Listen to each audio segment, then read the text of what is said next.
وعلى آله الطاهرين وأصحابه ومن تبعهم بإحسان إلى يوم الدين أما بعد فقد قال الله تعالى في القرآن العظيم والفرقان المجيد بعد أعوذ بالله من الشيطان الرجيم بسم الله الرحمن الرحيم يا أيها الذين آمنوا كتب عليكم الصيام كما كتب على الذين من قبلكم لعلكم تتقون صدق الله العظيم.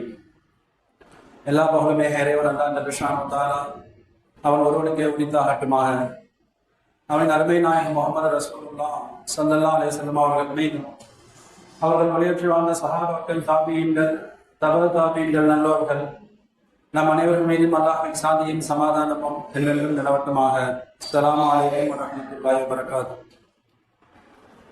அல்லாஹ் ஜல்ல ஷானுஹு அளப்பெரும் கிருபையினால் மகத்தான ஒரு மாதம், அல்லாஹ்வின் ரஹ்மத்தை, அருளை மழையை போல பொழிந்து கொண்டிருக்கிற ஒரு மாதம், அவனின் மஃபிரத் என்கிற மன்னிப்பை கணக்கில்லாமல் நம்மை மன்னிக்க அல்லாஹ் காத்திருக்கிற ஒரு மாதம், நரக விடுதலை தருவதற்கு லட்சம் கோடிகளில் அல்லாஹ் அடியார்களை தேர்வு செய்கிற ஒரு மாதமாக ரம்மியமான ரமலான் மாதம் நம்மை வந்தடைந்திருக்கிறது. அல்ஹம்துலில்லாஹ். அல்லாஹ்வின் அருளால் இந்த சங்கையான மாதத்தை அடைந்திருக்கிற நாம் நம்முடைய முன்னோர்களைப் போல உள்ளபடி இந்த மாதத்தின் மகத்துவத்தை உண்மையிலேயே உணர்ந்திருக்கிறோமா என்று ஒரு கணம் சிந்தித்து பார்க்க கடமைப்பட்டிருக்கிறோம். நம்முடைய நல்லோர்கள் ரமலானை குறித்த சிந்தனை ஆண்டின் எல்லா மாதங்களும் அவர்களுக்கு இருந்திருக்கிறது. இப்ப நம் போன்றவர்கள் பிறை தென்பட்டதற்கு பின்னால் ரமலான் வந்தது என்று சிந்திப்போம். ரமலான் குறித்த உணர்வு நமக்கு வரும் பிறை செய்தி கேட்டதற்கு பின்னால். ஆனால் முன்னோர்களை பொறுத்தவரை ரமலானுக்கு 6 மாதத்திற்கு முன்பிருந்தே அல்லாஹ்விடத்தில் கையேந்துவார்களாம். யா அல்லாஹ், ரமலானை அடைகிற நசீபை எங்களுக்கு தான், ரமலானில் எங்களை ஹயாத்தாக வை என்கிற துவா 6 மாத காலமா ரமலானுக்கு முன்பிருந்தே ரமலானை நல்ல முறையிலே அடைந்து நோன்புகள், பல்வேறு இபாதத்துகள் ரமலான் முடிந்ததற்கு பின்னால் அடுத்த 6 மாதங்கள் என்ன துவா தெரியுமா? யா அல்லாஹ், ரமலானில் செய்த அமல்களை ஏற்றுக்கொள்வாயா. நோன்புகள் தொடங்கி நாங்கள் தொழுத தொழுகைகள், ஓதிய குர்ஆன் ஷரீஃபுகள், பல்வேறு திக்ர்கள், சதக்காக்கள் என்று ஒட்டுமொத்த அமல்களையும் கபூல் செய்வாயாக என்கிற துவா அடுத்த 6 மாத காலம். சுருக்கமாக சொல்லுவதானால் ஆண்டின் எல்லா நாட்களும் ரமலான் குறித்த சிந்தனையோடு கழித்திருக்கிறார்கள். காரணம், ரமலானை நல்ல முறையிலே விளங்கியவர்கள், ரமலானின் மகத்துவத்தை உணர்ந்தவர்கள். உள்ளபடி பார்த்தால் ரமலான் அப்படிப்பட்ட மாதம் தான். சஹாபா பெருமக்களே சொல்லுவார்கள், நபிகள் ஸல்லல்லாஹு அலைஹி வஸல்லம் காலத்துல இந்த ரமலானின் மகத்துவத்தை ஒரு முஸ்லிம் அறிந்து கொண்டால் 1 மாத காலம் அல்ல, ஆண்டு முழுக்க ரமலானாக இருக்க வேண்டுமே என்று ஏங்குகிற அளவிற்கு அதில் இறங்குகிற ரஹ்மத்துகள், பரக்கத்துகள். மற்ற 11 மாதங்கள் இறங்குகிற ரஹ்மத் கடலின் ஒரு துளியை போல. முஜத்தித் அல்ஃபுசானி ரஹ்மத்துல்லாஹ் சொல்லுவார்கள், 11 மாதங்கள் வானிலிருந்து ரஹ்மத்துகள் இறங்குவது கடலின் ஒரு துளி அளவு. ரமலானில் இறங்குகிற ரஹ்மத்துகள் கடலின் ஒட்டுமொத்த எஞ்சி இருக்கிற தண்ணீர் என்று சொல்லுகிற அளவிற்கு கற்பனைக்கு எட்டாத விதத்தில் ரஹ்மத்துகளையும் பரக்கத்துகளையும் அள்ளி கொண்டு வருகிற மாதமாக இந்த ரமலான் நடிக்கவர்களே. நபிகள் ஸல்லல்லாஹு அலைஹி வஸல்லம் சஹாபாக்களை பார்த்து சொல்லுவார்கள், பெருமானா ஸல்லல்லாஹு அலைஹி வஸல்லம் ரமலானுக்கு முன்பேயே ஷாபானிலேயே ரமலானை குறித்து சஹாபாக்களுக்கு உபதேசம் செய்வார்களாம். ஒரு ஹதீஸில் இப்படி வருகிறது, அத்தாக்கும் ஷஹ்ரு ரமலான் ஷஹ்ரு பரக்கத்தின். சஹாபாக்களை பார்த்து பெருமானார் பேசுறாங்க, உங்களுக்கு இடையில் ஒரு மாதம் வரவிருக்கிறது, ரமலான் மாதம், ஷஹ்ரு பரக்கத்தின், பரக்கத் பொருந்திய மாதம். ஃபீஹி யன்சிலு ரஹ்மா, அந்த மாதத்தில் அல்லாஹ்வின் ரஹ்மத் இறங்கும், அல்லாஹ்வின் அருள் இறங்குகிற ஒரு மாதம். வயஹத்து ஃபீஹில் ஹதாயா, அல்லாஹ் ரமலானில் அடியார்களின் பாவங்களை எல்லாம் அப்படியே அழித்து ஒன்றுமில்லாமல் ஆக்குவதற்கு அல்லாஹ் தயாராக இருக்கிறான். யஹுத்துல் ஹதாயா, பாவங்கள் எல்லாம் அழிக்கப்படக்கூடிய மாதம் இந்த ரமலான். தொடர்ந்து பெருமானார் ஸல்லல்லாஹு அலைஹி வஸல்லம் பேசுவார்கள், வயஸ்தஜீபு ஃபீஹி துஆ, இந்த மாதத்தில் துஆக்கள் எல்லாம் ஒப்புக்கொள்ளப்படுகிற மாதம். அடியான் அல்லாஹ்விடத்தில் பசித்திருந்து தாகித்திருந்து கையேந்து என்ன கேட்டாலும் அதை தருவதற்கு அல்லாஹ் தயார் என்கிற ஒரு அற்புதமான மாதமாக இந்த ரமலான். துஆக்கள் பதிலளிக்கப்படுகிற மாதம். இன்னும் இறுதியாக பெருமாள் ஸல்லல்லாஹு சொல்லுவாங்க, என்துருல்லாஹு தஆலா இலா தனாஃபுசிக்கும் ஃபீ. இந்த மாதத்தில் அல்லாஹ் விரும்புவது என்ன தெரியுமா? உங்களுக்கு இடையில் நன்மைகளில் ஒருவருக்கொருவர் போட்டி போட்டு முன்னேறுவதை அல்லாஹ் விரும்புகிறான். அல்லாஹ் எதை பார்க்க விரும்புகிறான் தெரியுமா? இவ்வளவு ஒரு மகத்தான மாதம் எதற்கு தெரியுமா? பெரும் கொடையாளியான அல்லாஹ் பெரும் அன்பளிப்பாக இந்த மாதத்தை தந்திருப்பது எதற்கு தெரியுமா? நோன்புகளில், தொழுகைகளில், இரவு தொழுகைகளில், பல்வேறு சதகாக்கள், தான தர்மங்களில், நிறைய குர்ஆன் ஓதுவதில் ஒருவருக்கொருவர் போட்டி போட்டு போட்டி மனப்பான்மையை வெளிப்படுத்த வேண்டும் என்று அல்லாஹ் விரும்புகிறான் என்கிறார்கள் நபிகள் ஸல்லல்லாஹு அலைஹி வஸல்லம். மன்னிமிக்க அவர்களே, இந்த ரமலான் மாதம் இபாதத்துகளின் சீசன் என்று சொல்லலாம். இபாதத்துகள், வணக்க வழிபாடுகளின் சீசனாக இந்த மாதத்தை அல்லாஹ் வழங்கி இருக்கிற போது அல்லாஹ்வுடைய கிருபையால ஆரம்பத்தில் இருக்கிறோம். இப்ப ஆரம்பத்தில் இருக்கிற உற்சாகமும் உத்வேகமும் இந்த மாதம் முழுக்க தொடர்ந்து இருக்க வேண்டும். ஒன்றுமில்ல, தராவிலேயே முதல் நாள் பள்ளி நிரம்பி வழிந்தது. 2வது நாள் பார்த்தா அப்படியே கூட்டம் பாதியா குறைஞ்சிருச்சு. இப்ப நமது ஆர்வம் அவ்வளவுதான். இப்ப மறுமை என்று வருகிற போது ஏதோ சில நாட்கள் ஆர்வம், அடுத்தடுத்த ஆர்வம் மங்கி போகிற சூழ்நிலையை பார்க்கிறோம். மன்னிமிக்கவர்களே, மட்டுமல்ல, இந்த ரமலான் மாதத்துல அல்லாஹ்வின் மலக்குகள், குறிப்பாக அல்லாஹ்வின் அர்ஷை சுமக்கிற மலக்குகள் 8 மலக்குகள் என்று வருகிறது. அல்லாஹ்வின் பிரம்மாண்டமான வானம் பூமியை விட ஆக பிரம்மாண்டமான அல்லாஹ்வின் அர்ஷ், அல்லாஹ்வின் மாளிகை, அதை சுமக்கிற மலக்குகளுக்கு அல்லாஹ் ஜல்லஷானு தஆலா இந்த ரமலானில் கூடுதலான ஒரு பொறுப்பை தருகிறான். என்ன பொறுப்பு தெரியுமா? அல்லாஹ் அந்த மலக்குகளுக்கு உத்தரவிடுவானாம், ரமலான் காலங்களில் என்னுடைய அடியார்கள், குறிப்பாக நோன்பாளிகள் யார் யாரெல்லாம் துஆக்கள் செய்கிறார்களோ, என்னிடத்தில் கையேந்தி தமது தேவையை கேட்கிறார்களோ அவர்களுக்கு ஆமீன் சொல்லுங்கள் என்று பாவங்களே இல்லாத பரிசுத்த மலக்குகளுக்கு அல்லாஹ் உத்தரவிடுகிறான். கண்ணிமிக்கவர்களே, இப்ப யோசித்து பார்க்கிறோம், நோன்பாளியின் துவா விசேஷமான துவா. இப்ப நோன்பாளி கேட்கிற துவாக்கள், இந்த சஹர் நேரம் துவங்கி இஃப்தார் நோன்பு திறக்கிற வரை அவருக்கு துவாக்கள் ஒப்புக்கொள்ளப்படுகிறது. காரணம், அரிசை சுமக்கிற மலக்குகள் ஆமீன் சொல்லுகிறார்கள். கண்ணிமிக்கவர்களே, இப்ப நிறைய அல்லாஹ்விடத்தில் நாம் கேட்பதற்கு கடமைப்பட்டு இருக்கிறோம். வெறுமனே சுயநலம் சார்ந்த துவாக்கள் மட்டுமல்ல, எனக்கு அதை கொடு, இதை கொடு, என் குடும்பத்துக்கு என்று நாம் சுயநலமாக கேட்பதோடு சமுதாய அக்கறையோடு நிறைய நாம் நமது நாட்டு சூழ்நிலைக்கு நிறைய கேட்பதற்கு கடமைப்பட்டிருக்கிறோம். மன்னிமிக்கவர்களே, மட்டுமல்ல, இந்த ரமலான் மாதம் இந்த வேதங்களை அல்லாஹ் இறக்குவதற்கு தேர்வு செய்த மாதம் ரமலான். விண்ணில் இருந்து இறங்கிய வேதங்கள் நாம் அறிந்திருக்கலாம், தௌராத், இன்ஜீல், ஜபூர், அல் குர்ஆன்.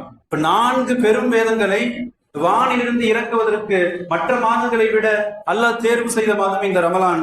நபி இப்ராஹிம் அலைஹிஸ்ஸலாம், இப்ப அவர்களுக்கு அல்லாஹ் சுஹுஃப் என்கிற சிறு சிறு ஏடுகளை தருகிறான். ரமலான் பிறை 1. ரமலான் பிறை 1 நபி இப்ராஹிம் அலைஹிஸ்ஸலாமுக்கு சுஹுஃபுகள், ஏடுகள் வழங்கப்பட்ட நாள்.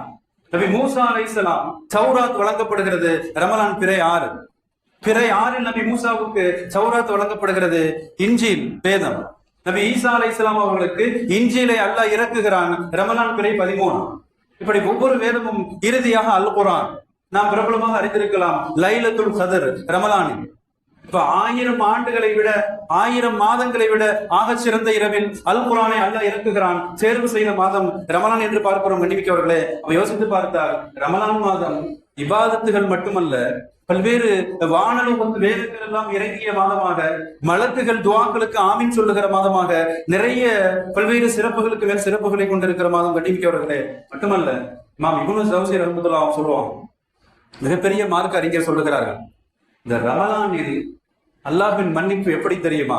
எவ்வளவு தூரம் அல்லாஹ் ரமலானின் அடியார்களை மன்னிக்கிறான் தெரியுமா?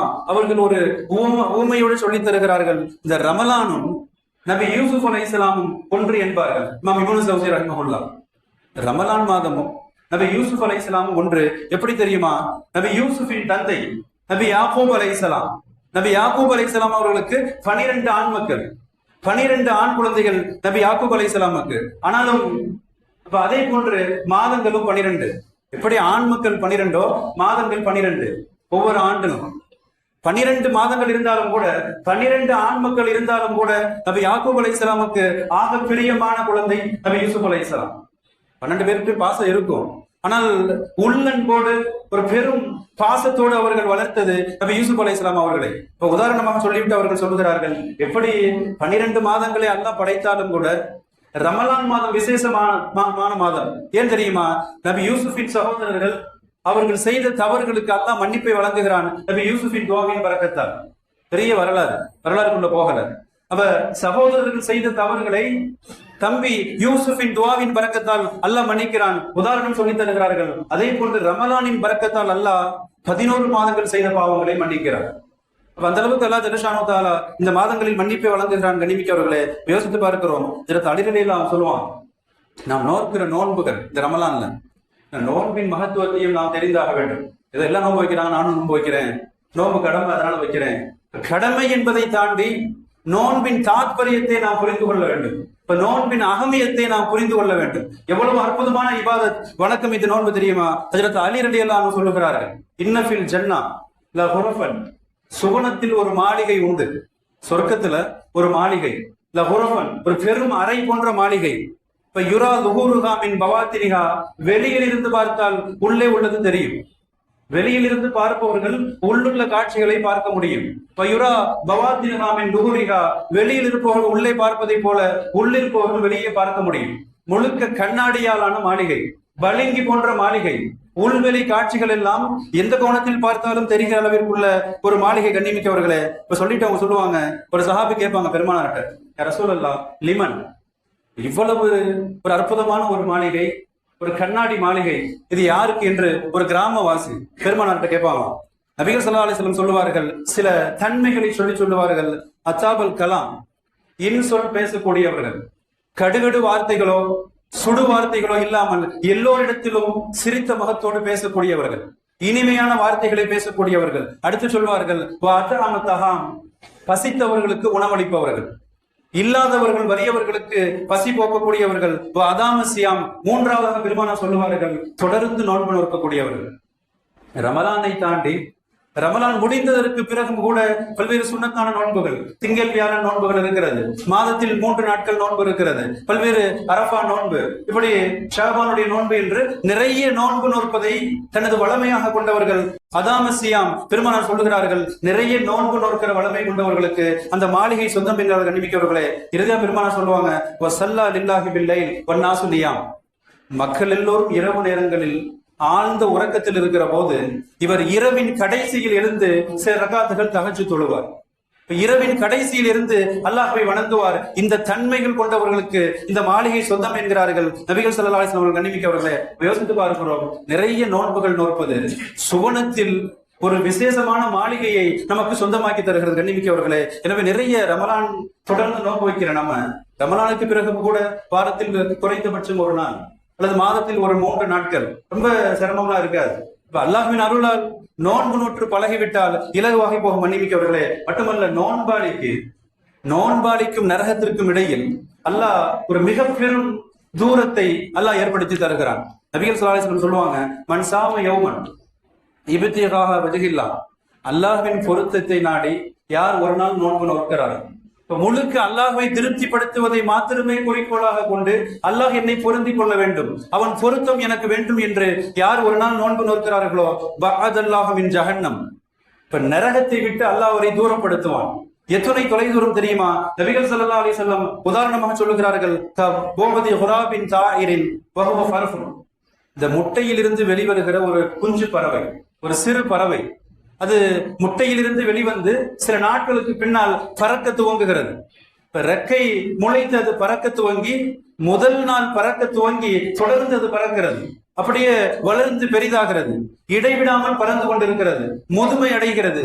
இறக்கிற வரை ஒரு பறவை முதல் நாள் பறக்க துவங்கி அதன் இறுதி வரை பறந்தால் எத்தனை தொலைதூரம் பயணிக்குமோ, எவ்வளவு தொலைதூரம் பறக்குமோ அவ்வளவு தொலைதூரம் அல்லாஹ் ஜல்லஷானு தஆலா நோன்பாளிக்கும் நரகத்திற்கும் இடையில் ஏற்படுத்துவான் என்கிறார்கள் நபிகள் ஸல்லல்லாஹு அலைஹி வஸல்லம் அவர்கள். கண்ணிமிக்கவர்களே, யோசித்து பார்க்கிறோம். அது சௌம சொன்னா பெருமானார் சொல்லுவாங்க, நோன்பு கேடயம், நரகிலிருந்து பாதுகாக்கிற கேடயம். எப்படி வால் கேடயத்தை கொண்டு எதிரியின் தாக்குதலிருந்து தப்பித்துக் கொள்ள முடியுமோ, தற்காத்துக் கொள்ள முடியுமோ, நோன்பாளிகள் நரகிலிருந்து பாதுகாக்கிற கேடயம் நோன்பு என்கிறார் நபிகள் ஸல்லல்லாஹு அலைஹி வஸல்லம் அவர்கள். கண்ணிமிக்கவர்களே, அதனாலதான் முன்னோர்கள் எவ்வளவு தள்ளாத முதிய பருவத்திலும் கூட ஃபர்லான நோன்புகளை விடுவதற்கு அவர்கள் துணிந்ததில்லை. இன்னைக்கு ரொம்ப கை சேதம், நிறைய நோன்பு ஓட்டணும், ஒண்ணுமில்லாத காரணத்துக்கெல்லாம் கூட மார்க்கம் அனுமதித்த காரணங்கள் சில உண்டு. இப்ப மிக மோசமான நோய், இனி மீண்டு வருவதற்கு வாய்ப்பே இல்லை, அல்லது நோன்பு வைத்தால் மிக பெரும் பலவீனம் ஏற்படலாம், இப்ப சில காரணங்கள் மார்க்கம் அனுமதிக்கிறது. என்னால பசி தாங்க முடியாது, அதனால நோன்பு வைக்காம இருக்கிறான், என்னால சிகரெட் குடிக்காம இருக்க முடியாது, நான் பல நாள் கூட சாப்பிடாம இருந்துருவேன், தண்ணி குடிக்காம இருந்துருவேன், நான் சிகரெட் குடிக்காம இருக்க முடியாது, பொடி போடாம இருக்க முடியாது, எனக்கு கடையில வேலை அதிகம், அதனால நோன்பு வைக்க முடியாது, கடையில் உடன் துணைக்கு யாரும் இல்லை, மாற்றி விடுவதற்கு ஆள் இல்லை, நான் ஒத்தாலா பார்க்கணும். இதுவெல்லாம் நோன்பை மாண்பை அறியாதவர்கள் கண்ணிமிக்கவர்களே. நம்முடைய முன்னோர்களை பார்க்கிறோம். அஹ்னஃப் இப்னு கைஸ் என்று ஒரு சஹாபி ரலியல்லாஹு அன்ஹு, அஹ்னஃப் இப்னு கைஸ் மிகுந்த முதுமை பருவத்துக்கு போயிட்டாங்க, தள்ளாத வயது. இப்ப ரமலானுடைய மாதம் நோன்பு நோக்கிறார்கள். இருப்பவர்கள் சொல்லுகிறார்கள், இன்னக்க ஷைஃபுன் கபீர், நீங்கதான் வயசு ரொம்ப முதுமை அடைஞ்சிட்டீங்களே, தள்ளாத வயதை அடைந்து விட்டீர்கள், உங்களுக்கு நோன்பை விடுவதற்கு அனுமதி இருக்கிறது, பிறகு ஏன் சிரமம், நோன்பை விட்டு விடலாமே, ஃபிதியா நஷ்டஈடு தந்து விடலாமே என்று சொல்லுகிற போது அஹ்னஃப் இப்னு கைஸ் சொல்லுவார்கள், யுலாஹிஃபுக, நீங்கள் இன்னமும் நோன்பு வைத்தால் மேற்கொண்டும் பலவீனம் அடைந்து போவீர்கள், உடல் பலம் இன்னமும் குன்றி போகும், நீங்கள் பலவீனப்பட்டு போவீர்கள் என்று சொல்லுகிற போது அஹ்னஃப் இப்னு கைஸ் சொல்லுவாங்க, நான் ஏன் நோன்பு நோக்கிறேன் தெரியுமா, ஏன் இந்த தயாரிப்பு தெரியுமா, சஃபரின் தவீரில் என்பார்கள், மிக நீண்ட பயணத்திற்கு தயாரிப்பு என்பார்கள். இப்ப மறுமை என்கிற முடிவில்லாத பல கோடிகளை தாண்டிய வருடம் கூட முடிவுக்கு வராத ஒரு வாழ்வு மறுமை வாழ்வு. இந்த மறுமையின் பயணத்தில் நான் பயணித்துக் கொண்டிருக்கிறேன்.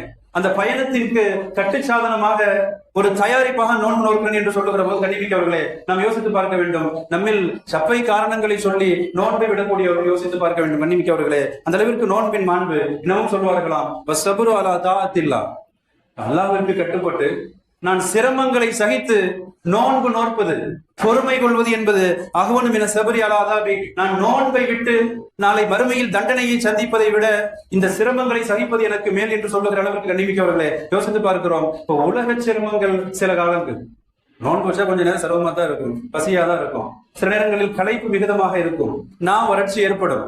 இப்ப சில சிரமங்களை சகித்துக் கொள்ளுகிற போது மறுமையின் கூலி முடிவிராத கூலி கண்ணிமிக்கவர்களே யோசித்து பார்க்கிறோம். ஹஜ்ரத் தல்ஹா இப்னு உபைதுல்லாஹ் ஒரு சஹாபி, ஒண்ணுமில்ல, ஒரு வருட நோன்பு ஒரு மனிதனை மறுமையில் எவ்வளவு தூரத்திற்கு கொண்டு செல்லும் தெரியுமா?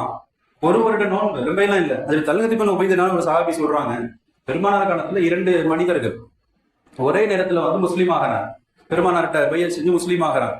ஒருவர் கடின உழைப்பாரி, மிக கடுமையான உழைப்பாரி, இப்ப ஜிஹாதில் போய் அல்லாஹ்வின் பாதையில் வீர மரணம் அடைகிறார், ஷஹீத் ஆகிறார்.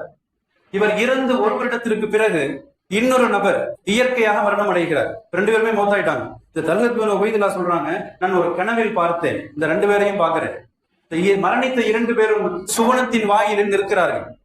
சுவனத்துக்குள்ளிருந்த ஒரு மலக்கு வெளியே வந்து இரண்டாவதாக மரணித்த, இயற்கையான முறையில் மரணித்த அந்த நபருக்கு அனுமதி தருகிறார், நீங்கள் சுவனத்திற்குள்ளே வரலாம் என்று. அவர் உள்ள போறார். சிறிது நேரத்திற்கு பிறகு மீண்டும் அந்த மலக்கு வந்து ஷஹீதை உள்ளே அழைக்கிறார். இதை பார்த்து எனக்கு மிக பெரும் ஆச்சரியம். மக்களிடத்தில் காலை எழுந்து சொன்னேன் இது நடந்த நிகழ்வு. இப்ப விஷயம் நபிகள் ஸல்லல்லாஹு அலைஹி வஸல்லம் அவர்களுக்கு போகிறது. பெருமானார் ஸல்லல்லாஹு அலைஹி வஸல்லம் சொன்னாங்க, மின் ஐய தாலிக்க தாஜபூன், இதில் ஆச்சரியப்படுறதுக்கு என்ன இருக்குது அப்படி பெருமானார் சொன்னாங்க. இதில் ஆச்சரியம் கொள்வதற்கு என்ன இருக்கிறது சொல்லிவிட்டு பெருமானார் கேட்டாங்களாம், அலைஸ மக்கதஹாதா பாதஹு சனதன், அந்த ஷஹீதுக்கு பின்னால் ஒரு வருடம் கூடுதலாக அவர் உயிர் வாழவில்லையா? ஷஹீதுக்கு பின்னாடி ஒரு ஆண்டு அவர் கூடுதலாக உலகில் உயிர் வாழ்ந்திருக்கிறார். எல்லோரும் ஆமோதிப்பார்கள், ஆமியா ரசூலுல்லாஹ் ஒரு வருஷம் வாழ்ந்திருக்கிறார். பெருமானார் அடுத்து சொல்லுவாங்க, வஸல்லா கதா மின் சஜிதா, ஷஹீதை விட கூடுதலாக நிறைய சஜிதாக்கள், ஃபர்து தொழுகை, சுன்னத், நஃபில் என்று நிறைய தொழுதிருக்கிறார், சஜிதாக்கள் செய்திருக்கிறார் இல்லையா என்று பெருமானார் கேட்பாங்க. எல்லோரும் ஆமதிப்பார்கள். அடுத்து பெருமானார் கேட்பாங்க, அதிரக்க ரமலான், ஷஹீதை விட இவர் ஒரு ரமலானை கூடுதலாக பெற்றிருக்கிறார், நான் அவர் முன்னாடியே மூத்தா போயிட்டாரு, ஒரு ரமலானை கூடுதலாக பெற்று வசாம நோன்பு நோட்டு இருக்கிறார் இல்லையான்னு பெருமானார் கேட்பாங்க, ஆமோதிப்பார்கள். நபிகள் ஸல்லல்லாஹு அலைஹி வஸல்லம் சொல்லுவாங்க, ஃபமா பைனஹுமா அபஅத், இப்ப இருவருக்கு மத்தியில் எவ்வளவு மறுமையின் தரத்தில் தூரம் தெரியுமா? பைன ஸமாஇ வல் அர்ள், வானம் பூமிக்கு இடைப்பட்ட தூரம் என்பார்கள் நபிகள் ஸல்லல்லாஹு அலைஹி வஸல்லம்.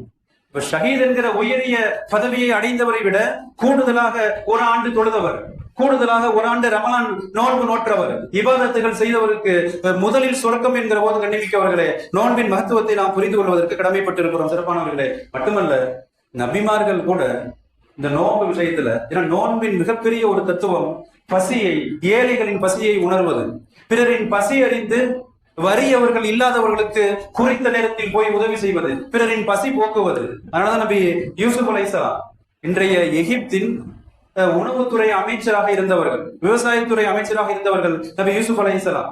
இந்த பஞ்ச காலங்கள் ஒரு 7 ஆண்டு கடுமையான பஞ்சம் மிஸ்ரு அவருடைய ஆட்சி காலத்துல. நம்ம யூசுப் அலைஹிஸ்ஸலாம் வளமை என்ன தெரியுமா? தொடர்ந்து நோன்பு நோட்டார்களாம். யூசுப் அலைஹிஸ்ஸலாம் இதுக்கு உணவுத்துறை அமைச்சர். இன்னைக்கு உள்ள அமைச்சர்கள் எல்லாம் யாரும் எப்படியோ போன போட்டு சோசா வாழ்ந்துட்டு போயிடுவாங்க. அப்ப தொடர்ந்து மக்களின் வறுமையை பார்த்து, பசி பட்டினியை பார்த்து உணவுத்துறை அமைச்சர் தொடர்ந்து நோன்பு நோக்கிறார். காரணம் கேட்ட போது சொன்னார்களாம், மக்கள் பஞ்சத்தில் வாடுகிற போது நான் வயிறார உணவுண்டால் நான் எப்படி அவர்கள் பசியை உணர முடியும் என்பார்களாம். பசி கொடுமையை நான் உணர வேண்டுமானால் நான் நோன்பு நோற்றாக வேண்டும் என்று சொல்லி தொடர்ந்து நோன்பு நோற்றதை பார்க்கிறோம். கண்ணிமிக்கவர்களே, இப்ப நோன்பின் மிகப்பெரிய ஒரு தத்துவம் பிறரின் ஏழைகளின் பசியை உணர வேண்டும். கண்ணிமிக்கவர்களே, மட்டுமல்ல நபி ஸல்லல்லாஹு அலைஹி வஸல்லம் அவங்க ரமலான் மாதத்துல தொழுகைகளை நிறைய ஆர்வப்படுத்தி இருக்கிறார்கள். குறிப்பாக இரவு தொழுகை. ஹதீஸிலே வருகிறது, கான ரசூல் ஸல்லல்லாஹு அலைஹி வஸல்லம் யுரஹிபு ஃபீ கியாமி ரமலான்.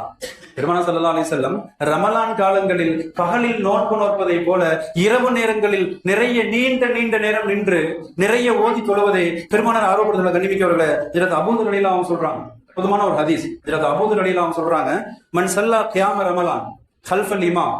ரமலானுடைய காலங்களில் யார் இரவு நேரத்தில் தராவீஹ் போன்ற தொழுகையில இமாமுக்கு பின்னால் நின்று தொழுகிறாரோ, எதுவரை இருக்கிறார் தெரியுமா? இலா என் சரிஃப, எல்லாம் முடிகிற வரை, தொழுகை முடிந்து இமாம் அந்த இடத்திலிருந்து கிளம்புகிற வரை, இறுதி வரை இமாமோடு நின்று தொழுகிறாரோ, கான கமன் சல்லா லைலத்தின் பி அக்மலிஹா, அவருக்கு நன்மை என்ன தெரியுமா? இரவு முழுக்க தொழுதுவரை போன்ற நன்மை. ஒரு மணி நேரம் அதிகபட்சம், ஒரு 1.5 மணி நேரம் தொழுக போறோம். அப்ப நாம் இவ்வளவு முழுமையாக இறுதி வரை நின்று தொழுகிற போது இரவு முழுக்க தொழுதன்மை அல்லாஹ் பதிவு செய்கிறான். கண்ணிமிக்கவர்களே, ஹஜ்ரத் அபூ துர் அறிவிக்கிறார்கள், சிறப்பானவர்களை யோசித்து பார்க்கிறோம். மட்டுமல்ல, இரவு தொழுகை ஒரு பக்கம். ரமலான் குர்ஆன் இறங்கிய மாதம். நம்ம நிறைய பேர் குர்ஆனை எடுத்ததா தெரியல. பல்வேறு பணிகள், வேலை பழுவுக்கு மத்தியில் குர்ஆன் இறங்கிய மாதத்தில் அதிமுக்கியத்துவம் தரப்பட வேண்டியது குர்ஆனுக்கு. கண்ணிமிக்கவர்களே, சொல்ல போனா இந்த மாதம் ரமலான் குர்ஆனின் திருவிழா என்று கூட சொல்லலாம். அந்த அளவிற்கு குர்ஆன் இறங்கிய மாதம். எல்லோரது கரங்களிலும் ஓத தெரிந்தவர்கள் தெரியாதவர்கள் என்று எல்லோரும் குர்ஆனை கையெழுத்து பார்க்க கடமைப்பட்டிருக்கிறோம். கண்ணிமிக்கவர்களே, ஹஜ்ரத் அபூ முஹம்மது லுப்பான் முன்னோர்களுடைய குர்ஆன் ஓதலை பார்த்தா நாம் ஆச்சரியப்படுவதை தவிர வேறொன்றும் நமக்கு தெரிவதில்லை. ஹஜ்ரத் அபூ முஹம்மது இப்னு லுப்பான் ஹிஜ்ரி 427 பகதாதுடைய இமாம், பகதாதின் பெரும் ஜாமியா மஸ்ஜிதில் இமாம். இரவு கிட்டத்தட்ட 2-2.5 மணி நேரம் தராவி தொழ வைப்பார்களாம். மிக நீண்ட நிறுத்தி அற்புதமாக ஓதப்படுகிற தராத்துகள். இப்ப 2 மணி நேரத்துக்கு மேல அந்த தராவியுடைய தொழுகை. தராவி முடிந்ததற்கு பிறகு மக்கள் எல்லோரும் கலைத்து சென்றதற்கு பின்னால் இப்ப இவர்கள் குர்ஆனை கையில் எடுப்பார்களாம். நம்மள மாதிரி போய் ரெஸ்ட் எல்லாம் இல்ல, அங்க போய் 2 மணி பேசிக்கிட்டு இருக்கிறது. அப்ப குர்ஆனை கையில் எடுத்து இரவு முழுக்க குர்ஆன் தொடர்ந்து குர்ஆனை ஓதுவார்களாம். தொழுகையிலும் தொழுகை அல்லாத நிலையிலும் ஓதிக்கிட்டே இருப்பாங்களாம். இப்ப ஃபஜ்ர் வரை குர்ஆன் ஓதுவார்களாம். காரணம், குர்ஆனுடைய இன்பம் வழங்கப்பட்டவர்கள், குர்ஆனுடைய சுவையை சுவைத்தவர்களுக்கு அது பெரும் பாரம் அல்ல. கண்ணிமிக்கவர்களே, இப்ப தொடர்ந்து இரவு முழுக்க குர்ஆன் ஓதி ஃபஜ்ர் வரை குர்ஆன். ஃபஜ்ர் தொழுகை முடிந்ததற்கு பின்னால் மாணவர்களுக்கு பாடம் நடத்த துவங்குவார்களாம். அப்ப ஓய்வு என்பதை மறந்த காலமாக ரமலான் அன்றைக்கு இருந்திருக்கிறது. இன்றைக்கு பல்வேறு நோன்பாளிகளுக்கு நோன்பு நாளே ஓய்வு முடிவு பண்ணிடணும், நோன்பு நாளே ரெஸ்ட் முடிவு பண்ணிடணும். அந்த மனோநிலையில் மாற்றம் வர வேண்டும். கண்ணிமிக்கவர்களே, இறுதியாக அவர்கள் சொல்லுவார்களாம், லம் அலா ஜன்பி இந்த ரமலான் மாதத்துல எனது விழாவை நான் தரையில் வைக்க மாட்டேன். லைலன் வ நஹாரா, இரவிலும் சரி பகலிலும் சரி. ஒட்டுமொத்தமாக அவர் ஓதிய குர்ஆன் எவ்வளவு தெரியுமா? ஒரு ரமலானில் 70 குர்ஆன்கள். சுப்ஹானல்லாஹ். ஒரு நாளைக்கு 2 குர்ஆனுக்கு மேல வருது. நம்ம ஒரு ஜூஸ் ஓதுறதே பெரும்பாடா இருக்கு, ஒரு ஜூஸ் ஓதுறது. அப்ப 70 குர்ஆன்களை ஒட்டுமொத்தமாக ரமலானில் ஓதி முடிப்பார்கள். கண்ணிமிக்கவர்களே, இப்ப முயன்றால் முடியாது எதுவுமே கிடையாது. நம்மளும் குர்ஆனுடைய ஆர்வம் வர வேண்டும். நிறைய குர்ஆனை ஓத தெரியாதவர்கள் தர்ஜுமாவை எடுத்தாவது, தமிழாக்கத்தை எடுத்தாவது அதை வாசிக்கிற ஒரு பழக்கம் வரணும். கண்ணிமிக்கவர்களே, ஒரு தொழுகைக்கு பின்னாலும் ஓதலாம். நேரத்தை நம்ம தான் ஒதுக்கி வரணும், அல்லது தொழுகைக்கு முன்னாடியே கொஞ்சம் அட்வான்ஸா வந்து குர்ஆனை எடுத்து ஓதலாம். திக்ர் தஸ்பீஹ்கள் நிறைய ஓதலாம். கண்ணிமிக்கவர்களே, இந்த ரமலான் மாதம் அல்லாஹ் பெரும் கனிமத்தாக தந்திருக்கிறான். சில சட்டங்களையும் நாம் தெரிந்தாக வேண்டும். இந்த ரமலான்ல சில பேர் சட்டங்கள் தெரியாம அவங்கள தப்பு நினைச்சுக்கிறது. இதை செஞ்சா நோம்பு முடிஞ்சிருச்சு, அதை செஞ்சா நோம்பு கிளம்பி போச்சு அப்படின்னு சொல்லிட்டு. பொதுவா ரமலான் மாதத்துல ஒரு நோம்பாளி முடி வெட்டுவது, நகத்தை வெட்டினாலும் நோம்ப முடியாது. பல பேர் கேட்கிறாங்க, நோம்பு வச்சுட்டு முடி வெட்டலாமா, நோம்பு வச்சுட்டு நகத்தை வெட்டலாமா அப்படின்னு சொல்லிட்டு. இப்ப முடி நகம் வெட்டுவதால் நோன்பு முடியாது. கண்ணிமிக்கவர்களே, மட்டுமல்ல இஹ்ராமில் இருப்பவர்களுக்கு அது ஹராம். இஹ்ராமுடைய ஆடை அணிந்தவர்கள் முடி நகம் வெட்டுவது தடை இருக்கிறது. கண்ணிமிக்கவர்களே, மட்டுமல்ல காலையில எந்திரிச்சு பேஸ்ட் வச்சு நிறைய பேருக்கு விளக்குற பழக்கம் இருக்கு. பிரஸ் பேஸ்ட் வச்சு விளக்குவோம். பொதுவா பேஸ்ட் வைத்து விளக்கும் போது தவறுதலாக உள்ளே சென்று விட்டால் நோம்பு முறிஞ்சிடும். பேஸ்ட் உள்ள போயிடக்கூடாது. ஆனால் சஹருக்கு விளக்கிக்க வேண்டியதான். அப்படி அவசியம் விளக்குவதாக இருந்தால் வெறுமனை பிரஸ்ஸை வைத்து பல் துலக்கிக் கொள்ளலாம். இப்ப தெரிந்தோ தெரியாமலோ அந்த பேஸ்ட் உள்ளே சென்று விட்டால் நோன்பு முறிந்து விடும். கண்ணிமிக்கவர்களே, அதே மாதிரி ஒண்ணு செய்கிறோம் அல்லது கடமையான குளிக்கிறோம், கட்டாயமான குளிப்பு. ரமலானுடைய நோன்பு காலங்களில் குளிக்கிறப்ப நாம் அந்த வாய்க்கு தண்ணீர் செலுத்துகிற போது மிகைப்படுத்தி செய்யக்கூடாது. பொதுவா குளிப்பின் பரல்கள் 3ல தொண்டை வரை தண்ணியை விட்டு கரகரா செய்து தண்ணியை துப்ப வேண்டும், மிகைப்படுத்தி செய்ய வேண்டும். மற்ற காலங்கள்ல மூக்கை சுத்தம் செய்கிற போது மூக்கின் உள்வரை தண்ணீரை செலுத்தி நன்றாக சுத்தம் செய்ய வேண்டும். இது நோன்பு அல்லாத காலங்கள்ல. ஒரு நோன்பாளியை பொறுத்தவரை கடமையான குளிக்கிற போது உள்வரைக்கு தண்ணியை செலுத்தக்கூடாது, லேசாக வாய்ப்பு பிடித்தால் போதுமானது. இப்ப தெரிந்தோ தெரியாமல் ஒரு தண்ணீர் உள்ளே சென்று விட்டால் நோன்பு முறிந்துவிடும். கண்ணிமிக்கவர்களே, இந்த சட்டங்களை எல்லாம் நாம் தெரிந்தாக வேண்டும். மூக்கை சுத்தம் செய்கிற போதும் கூட லேசாக தண்ணீர் விட்டு சுத்தம் செய்தால் போதுமானது. கண்ணிமிக்கவர்களே, இருதியாக நோன்பாளியினுடைய கண்ணியத்தை ஒரு வார்த்தையில் சொல்ல வேண்டுமானால், நவமு சாயிமை இபாதத்தும், நோன்பாளியின் உறக்கம் கூட வணக்கம். நோன்பாளி, பசித்திருக்கிற நோன்பாளி, அல்லாஹ்விற்காக தாய்த்திருக்கிற நோன்பாளி, அவரின் தூக்கம் கூட வணக்கம். வசும்து தஸ்பீஹ், மௌனமாக இருக்கிற போது அது தஸ்பீஹுடைய நன்மை அவருக்கு. நோன்பாளி வீண் பேச்சுக்கள் பேசாமல், வீண் அரட்டை இல்லாமல் அவர் மௌனமாக இருக்கிற போது சுபஹானல்லாஹ் தஸ்பீஹ் நன்மை அவருக்கு உண்டு. கண்ணிமிக்கவர்களே, அமலு முலாய், நோன்பாளியின் நன்மைக்கு 2 மடங்கு கூலி உண்டு, இரட்டிப்பான கூலி நோன்பாளிக்கு உண்டு. முஸ்தஜாப், அவரின் துவாவுக்கு பதில் உண்டு அல்லாஹ்விடத்தில். நோன்பாளின் துவா ஒப்புக்கொள்ளப்படும். இறுதியாக பாவங்கள் மன்னிக்கப்படுகிறார். அல்லாஹ் ஜல்லஷானு தஆலா நமது நோன்புகளை கபூல் செய்வானாக. அல்லாஹ் ரமலானுடைய கண்ணியத்தை உணர தௌஃபீக் செய்வானாக. முழுமையான நோன்புகள் நோற்று அல்லாஹ்வின் பொருத்தத்தை பெற தௌஃபீக் செய்வானாக. அல்லாஹ் நிறைய குர்ஆன்கள் ஓதுவதற்கு அருள் புரிவானாக. வாஹிரு தஅவானா அல்ஹம்துலில்லாஹி ரப்பில் ஆலமீன்.